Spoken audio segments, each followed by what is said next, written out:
అడ్లూరి లక్ష్మణ్ పై మంత్రి వివేక్ సంచలన ఆరోపణలు చేశారు. కులం ఆధారంగా కుట్రలు విమర్శలు చేస్తున్నారన్నారు. తన ఎదుగుదల చూసి లక్ష్మణ్ జీర్ణించుకోలేక ఆరోపణలు చేస్తున్నారని మండిపడ్డారు. జూబ్లీహిల్స్ గెలిస్తే తనకు మంచి పేరు వస్తుందనే తనపై విమర్శలు చేస్తున్నారన్నారు.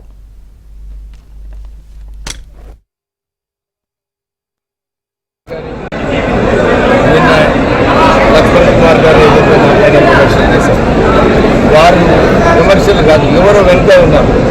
ఎందుకంటే తప్పుడు ప్రచారాలు ఏదైతే చేశారు, నేను స్టేజ్ మీద పిలిచాను, వెళ్ళిపోయినాడు అని చెప్తాను, అది తప్పు. తర్వాత కాకా వెంకటస్వామి గారు ఇన్విటేషన్లో వారి పేరు లేదన్నారు, అది నా బాధ్యత కాదు. అది ముఖ్యమంత్రి గారు, కల్చరల్ మినిస్టర్ వారు ఏది ఇవ్వాలి. అదే ఒక మంత్రి శ్రీధర్ బాబు గారు కూడా ఇదే సేమ్ ఉన్నది, దాంట్లో ఎవరి పేర్లు లేవు. అయితే కేవలము నా పైన ఏదో ఒకటి బుద్ధ చల్లాలని ఏదైతే ప్రయత్నం లేదు, నేను అదే కోరుతున్నాను. దళితులందరూ కూడా ఐక్యంగా ఉండాలి.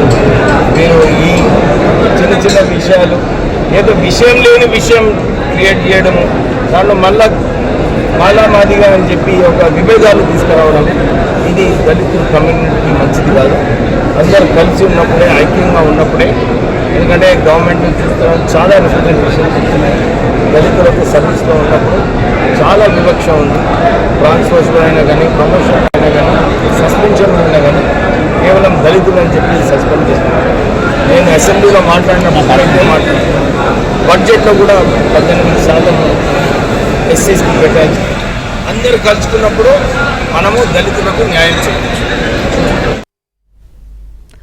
అడ్లూరి లక్ష్మణ్ పై మంత్రి వివేక్ ఆరోపణలకు సంబంధించి మరింత సమాచారం మా ప్రతినిధి సిద్ధార్థ్ అందిస్తారు. సిద్ధార్థ్, ఈ వ్యవహారాన్ని ఎలా చూడాలంటారు? సిద్ధార్థ్. Thank you Sumitra. చాలా రోజుల నుంచి తెలంగాణ ప్రభుత్వంలో మంత్రుల మధ్యలో మాటల యుద్ధాలు కొనసాగుతున్నాయి. ఒకవైపు పొన్నం ప్రభాకర్, అడ్లూరి లక్ష్మణ్ మధ్యలో ఒక వివాదం నెలకొంది. అది ఇప్పుడిప్పుడు సమసిపోయిందని చెప్పుకోవచ్చు. ఇక తాజాగా నిన్నటి నుంచి మంత్రి పొంగులేటి శ్రీనివాస్ రెడ్డి, అదేవిధంగా మరో మంత్రి కొండ సురేఖ మధ్యలో టెండర్లకు సంబంధించినటువంటి విషయం నడుస్తా ఉంది. ఇక తాజాగా అడ్లూరి లక్ష్మణ్ అదేవిధంగా మంత్రి వివేక్ మధ్యలో ఒక వివాదం నెలకొందని చెప్పుకోవచ్చు. 4 రోజుల క్రితం అడ్లూరి లక్ష్మణ్ కి మంత్రి పొన్నం ప్రభాకర్ కి జరిగినటువంటి మాటల యుద్ధంలో మంత్రి వివేక్ కి సంబంధించినటువంటి అంశంలో కొన్ని ఆరోపణలు చేశారు అడ్లూరి లక్ష్మణ్.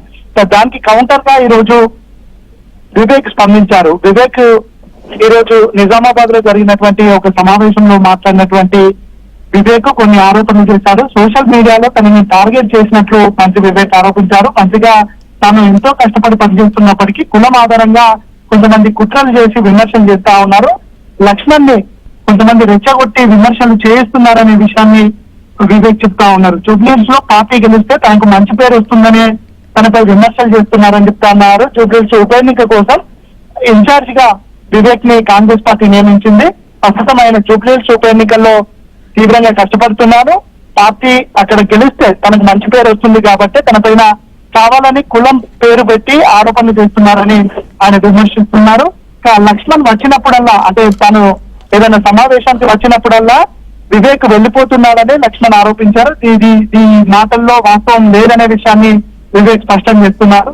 తను మానవజాతి అనే మంత్రి లక్ష్మణ్ విమర్శిస్తున్నారనే విషయాన్ని చెప్పారు. ఇక కాకా జయంతికి సంబంధించినటువంటి అంశాన్ని కూడా ఒక చర్చగా నడుస్తుంది. కాకా జయంతికి సంబంధించినటువంటి మీటింగ్ లో తనకి ఇన్విటేషన్ ఇవ్వలేదు అని మంత్రి లక్ష్మణ్ ఆరోపించారు. అయితే మంత్రి శ్రీధర్ బాబుకు సంబంధించినటువంటి ఒక సమావేశంలో కూడా శ్రీధర్ బాబు తండ్రికి సంబంధించినటువంటి జయంతి ఉత్సవాల సందర్భంలో కూడా మంత్రి లక్ష్మణ్ కి ఇన్విటేషన్ లేదు.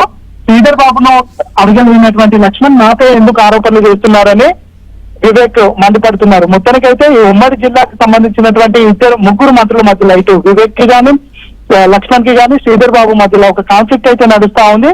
మరోవైపు క్యాబినెట్ లో ఉన్నటువంటి ప్రతి ఇద్దరి మంత్రుల మధ్యలో జరుగుతున్నటువంటి సంఘర్షణని కాంగ్రెస్ పార్టీ ఒక పరిష్కరించే ఆలోచనలో ఉంది. ఇప్పుడు స్థానిక సంస్థల ఎన్నికల ముందు ఇలాంటి జూబ్లీహిల్స్ ఉప ఎన్నిక, దాంతోపాటు గ్రేటర్ ఎన్నికలు సమీపంలో ఉన్నాయి. ఈ ఎన్నికల ముందు మంత్రుల మధ్యలో ఇబ్బందులు ఉంటే, వాళ్ళ మధ్యలో మనస్పర్ధలు ఉంటే అది పార్టీకి గాని కాంగ్రెస్ ప్రభుత్వానికి గాని తీవ్రమైన నష్టం వాటిల్లే అవకాశం ఉంది. కాబట్టి వీటన్నింటినీ వెంటనే పరిష్కరించాలని కాంగ్రెస్ పార్టీ భావిస్తా ఉంది.